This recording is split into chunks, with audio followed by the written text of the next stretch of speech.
Hi friends, నమస్తే. Welcome to our channel trading truths in Telugu. ఈ వీడియోలో మనం మన దగ్గర ఉన్న మనీని ఎలా ఇన్వెస్ట్ చేయాలి, లాంగ్ టర్మ్ కానీ షార్ట్ టర్మ్ కానీ ఇన్వెస్ట్ చేసి ఎలా మంచి రిటర్న్స్ పొందాలి అనేది డిస్కస్ చేద్దాం ఫ్రెండ్స్. మన దగ్గర మనీ ఉంటుంది, ఇంట్లో పెట్టుకో ఉంటుంది, గ్రో అవ్వదు. దాన్ని ఏం చేయాలి? మనం మ్యూచువల్ ఫండ్స్లో కానీ మంచి మంచి స్టాక్స్లో కానీ సిప్స్లో కానీ పెట్టుబడి పెడితే అది బాగా గ్రోత్ అయ్యే ఛాన్స్ ఉంటుంది. అలా అని ఏం తెలియకుండా పెడితే మాత్రం మన దగ్గర ఉన్న డబ్బులు, మనం పెట్టుబడి పెట్టిన డబ్బులు కూడా లాస్లోకి వెళ్ళిపోయే ప్రమాదం ఉంది. కాబట్టి బాగా అనాలిసిస్ చేసి పెట్టుబడులు పెడితే మన రిటర్న్స్ మనం ఎక్స్పెక్ట్ చేసిన దానికంటే ఎక్కువగా ఉంటాయి. ఇంకా నేను ఈ ఛానల్లో ఏం డిసైడ్ అయ్యానంటే, మన ఫ్రెండ్స్ అందరికీ ఏదైనా ఫైనాన్షియల్ అడ్వైస్ అవసరం అవుతే ఫ్రీగా ప్రొవైడ్ చేయాలని నిర్ణయించుకున్నాను. కాబట్టి మీకు ఏదైనా ఫైనాన్షియల్ అడ్వైజెస్ కానీ ఎక్కడన్నా స్టాక్స్లో కానీ మ్యూచువల్ ఫండ్స్లో పెట్టాలనుకుంటే నాతో ఈమెయిల్ ద్వారా కాంటాక్ట్ అవ్వచ్చు. నేను ఈ ఛానల్ని టుగెదర్ వీ గ్రో అనే కాన్సెప్ట్తో స్టార్ట్ చేశాను ఫ్రెండ్స్. దయచేసి మన ఛానల్లోని వీడియోస్ని చూడండి. అవి మీకు నచ్చినట్లయితే లైక్ చేయండి, నచ్చకపోతే డిస్లైక్ చేయండి. మీ గ్రేట్ సపోర్ట్ని నాకు ఇచ్చి మన ఛానల్ గ్రో అవ్వడానికి దయచేసి మన ఛానల్ను సబ్స్క్రైబ్ చేయడం అయితే మర్చిపోవద్దు ఫ్రెండ్స్. మన ఇన్వెస్ట్మెంట్స్ని మంచి స్టాక్స్లో, మ్యూచువల్ ఫండ్స్లో పెట్టి ఎర్నింగ్స్ మంచిగా ఉండాలంటే మనం కొన్ని బేసిక్స్ గురించి ఖచ్చితంగా తెలుసుకోవాలి ఫ్రెండ్స్. అవి ఏంటంటే, ఒక స్టాక్ యొక్క టెక్నికల్ అండ్ ఫండమెంటల్ అనాలిసిస్ మనం తెలుసుకొని ఉండాలి. ఈ టెక్నికల్ అనాలిసిస్లో ముఖ్యంగా మనకు తెలియాల్సింది సపోర్ట్ అండ్ రెసిస్టెన్స్ గీయడం రావాలి ఒక స్టాక్కి. దీని మీద అయితే చాలా వర్క్ చేయాలి ఫ్రెండ్స్.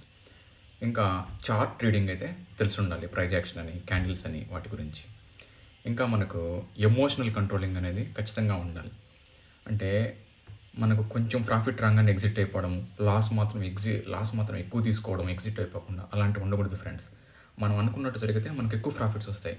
అనుకున్నట్టు జరగకపోతే మనం తక్కువ లాస్తోనే బయటకు వచ్చేసి మరో అవకాశం కోసం ఎదురు చూడాలి. ఇంకా మనం ఓన్లీ ఇన్వెస్ట్ సేవింగ్స్, అంటే మనం జాబ్ చేసి సంపాదిస్తాం కదా, దాంట్లో మన ఖర్చులు పోగా సేవ్ చేసుకుంటాం కదా, ఆ సేవింగ్స్నే మనం స్టాక్ మార్కెట్లో కానీ మ్యూచువల్ ఫండ్స్లో కానీ పెట్టాలి ఫ్రెండ్స్.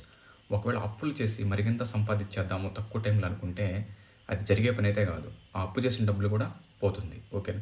ఎందుకంటే మనం ఆల్రెడీ అప్పుడు డబ్బులు సంపాదించడం అనే ఏకైక లక్ష్యంతో చేస్తాం అప్పు చేసి పెడితే.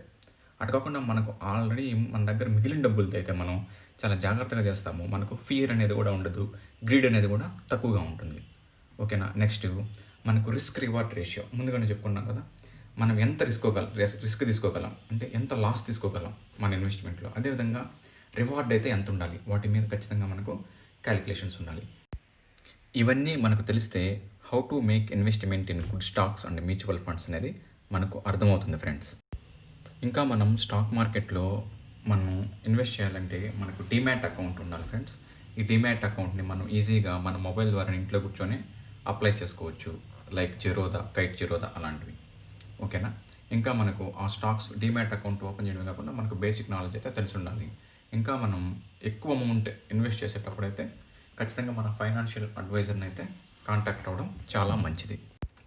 మనం డీమ్యాట్ అకౌంట్ ఓపెన్ చేయాలంటే మనకి ఇవన్నీ రిక్వైర్మెంట్స్ ఫ్రెండ్స్. ఖచ్చితంగా పాన్ కార్డు ఉండాలి, ఆధార్ కార్డు ఉండాలి, ఆధార్ కార్డుకి మొబైల్ నెంబర్ లింక్ అయి ఉండాలి, మన photo and 6 months bank statement, cancelled cheque, ఇవన్నీ అవసరం ఫ్రెండ్స్. ఈ డీమ్యాట్ అకౌంట్ ఓపెన్ చేయడానికి మనకు అరౌండ్ 300 to 500 ఛార్జ్ చేస్తారు ఫ్రెండ్స్. కొన్నిట్లయితే అప్ స్టాక్స్ అలాంటి వాటితో అయితే ప్రజెంట్ ఫ్రీగా ఉంది. అంటే కొన్ని టైమ్స్ ఫ్రీగా ఉంటుంది, కొన్ని టైమ్స్ 300 to 500 అలా ఛార్జ్ చేస్తారు. ఇంకా మనకు స్టాక్ మార్కెట్ మీద కానీ మ్యూచువల్ ఫండ్స్ మీద కానీ వాటి మీద ఐడియా రావాలంటే మనము ఇక్కడ 3 యాప్స్ మెన్షన్ చేస్తున్నాను కదా, కనీసం అవన్నీ ఫాలో అవుతూ ఉండాలి ఫ్రెండ్స్. అవి money control, investing.com, CNBC TV 18. ఇవి ఫాలో అవుతూ ఉంటే మనకు అప్ టు డేట్స్ డైలీ మార్కెట్లో ఏం జరుగుతుంది, ఇన్వెస్ట్మెంట్స్ ఎలా వస్తున్నాయి, అవుట్ఫ్లో ఎలా ఉంది, వీటన్నిటి మీద ఒక అవగాహన ఉండి మనం కూడా ఎలా ఇన్వెస్ట్ చేయాలి అనే వాటి మీద ఐడియా వస్తుంది. అంతేగాని ఇట్లా వచ్చే న్యూస్ని గుడ్డిగా అయితే నమ్మి ఇన్వెస్ట్మెంట్ అయితే చేసేయద్దు. మనమైతే బేసిక్ అనాలిసిస్ చేసుకొని మనకు అర్థమైతేనే స్టాక్ మార్కెట్లోకి ఎంట్రీ ఇవ్వాలి. ఇచ్చేటప్పుడు ఫైనాన్షియల్ అడ్వైజర్ని అయితే ఖచ్చితంగా కాంటాక్ట్ అయ్యి ఓన్గా మనం ఇండిపెండెంట్గా చేయగలిగితేనే ఇన్వెస్ట్మెంట్ అనేది స్టార్ట్ చేయాలి. మీకు ఇంకా ఏదైనా ఫైనాన్షియల్ అడ్వైస్ కావాలంటే నాకు మెయిల్ చేయండి ఫ్రెండ్స్, నేను మీకు ఖచ్చితంగా రిప్లై ఇస్తాను. Thank you friends. మీకు ఈ వీడియో నచ్చినట్లయితే లైక్ చేయండి, మరిన్ని వీడియోస్ మన ఛానల్లో చూడాలనుకుంటే సబ్స్క్రైబ్ చేయండి, ఫ్రెండ్స్కు షేర్ చేయండి. మన మన ఛానల్లోని వీడియోస్ మీకు వెంటనే నోటిఫికేషన్గా రావాలంటే బెల్ ఐకాన్ని క్లిక్ చేయండి. Okay friends, thank you. Have a good time. జై హింద్.